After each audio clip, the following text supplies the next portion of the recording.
మనలో సేవ చేయాలన్న ఆశయం ప్రతి ఒక్కరిలో ఉంటుంది.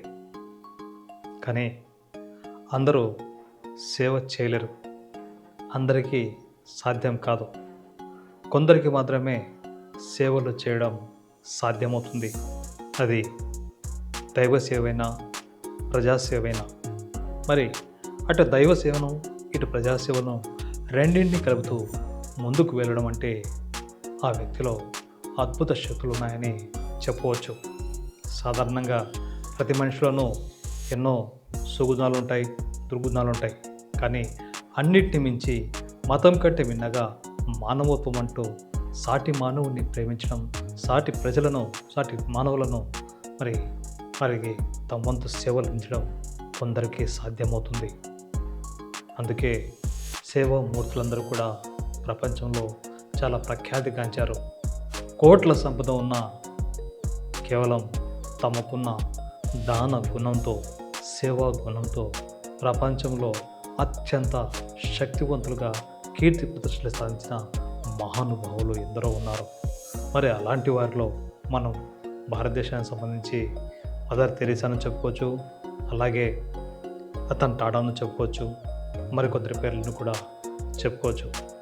కానీ కొందరు సేవలను కొత్తగా చేసుకుంటే మరికొందరు ఆ సేవలనే తమకు అనుకూలంగా చేసుకుంటూ తమ స్వార్థ ప్రయోజనాలు పక్కన పెట్టి ప్రజా సేవ కోసం అంకితమయ్యే వాళ్ళు చాలా తక్కువ మంది ఉంటారు.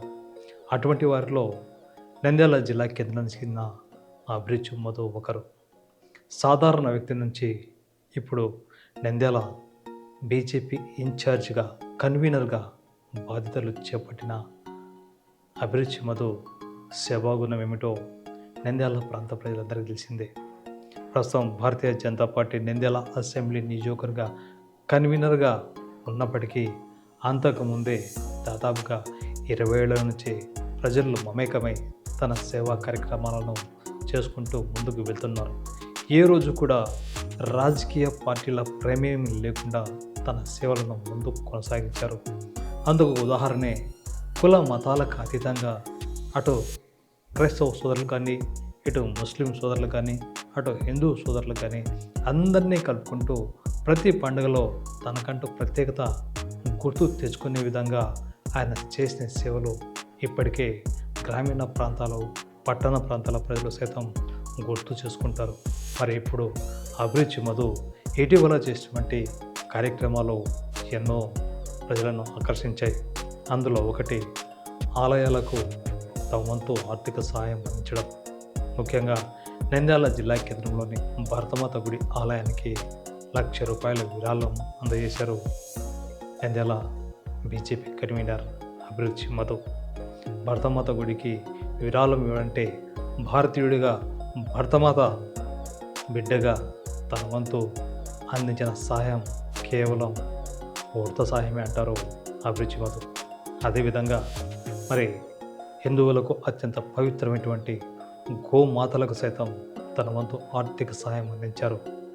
నంద్యాల పట్టణంలోని SBI కాలనీలో ఉన్న గోశాలకు గోవులకు ఆహారం అందించడానికి, గోవులకు తన వంతు సేవ చేయడంలో భాగంగా సుమారు ₹1,00,000 విరాళాన్ని గోశాలకు అందజేసి గోమాతపై తనకున్న భక్తి ప్రపత్తులను చాటుకున్నారు అభిరుచి మధు.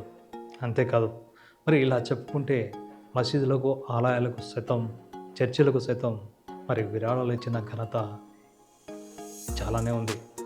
మరి ఈ నేపథ్యంలో మరి నంద్యాల జిల్లా కేంద్రానికి సమీపంలో ఉన్నటువంటి కేదార్నాథ్ స్వామి ఆలయానికి కూడా ₹1,116 విరాళం ఇచ్చి తన దైవ భక్తిని, ఆలయ భక్తిని, ఆలయ నిర్మాణానికి తనకున్న ఆసక్తిని మరి విరాళాల రూపంలో చాటుకున్నారు అభిరుచి మధు. అందుకే ఇప్పుడు నంద్యాల జిల్లా కేంద్రంలో అభిరుచి మధు అంటేనే ఒక ప్రత్యేక గుర్తింపు తెచ్చుకున్నారు. సాధారణంగా సేవ చేయాలన్న భావన అందరికీ ఉన్న, అది కొందరికి సాధ్యమే. అది మాటల్లో చెప్పడం కంటే చేతల్లో చూపడమే తనకిష్టమైన పని అంటారు నంద్యాల బీజేపీ కన్వీనర్ అభిరుచి మధు. అందుకోసమే తన వంతుగా తన సోదరులకు ముఖ్యంగా ఆలయాలకు, చర్చిలకు, ప్రార్థనా స్థలాలు ఏవైనా సరే అడిగిన వెంటనే ఆర్థిక సాయం అందించడానికి తన వంతు సహకారం అందిస్తున్నారు. మరి ఇటీవలే కేవలం నెల రోజుల వ్యవధిలోనే మరి ముచ్చటగా మూడవసారి అటు గోశాలకు, ఇటు భర్తమాత గుడికి, ఇటు కేదార్నాథ్ స్వామి ఆలయ నిర్మాణానికి 3 ఆలయాలకు ₹1,00,000 చొప్పున విరాళం ఇచ్చి తన వంతు ఆర్థిక సాయం అందించారు. అందుకే ఇప్పుడు నంద్యాల ప్రాంత ప్రజలు ఆలయాలకు అభిరుచి మద్దతు చేస్తున్న కృషిని గుర్తించి ఆయనకు చిన్న బిరుదు కూడా ఇచ్చే ప్రయత్నం చేస్తున్నారు. అదే అభిరుచి మధు అంటే ఆలయ శిఖరం అంట.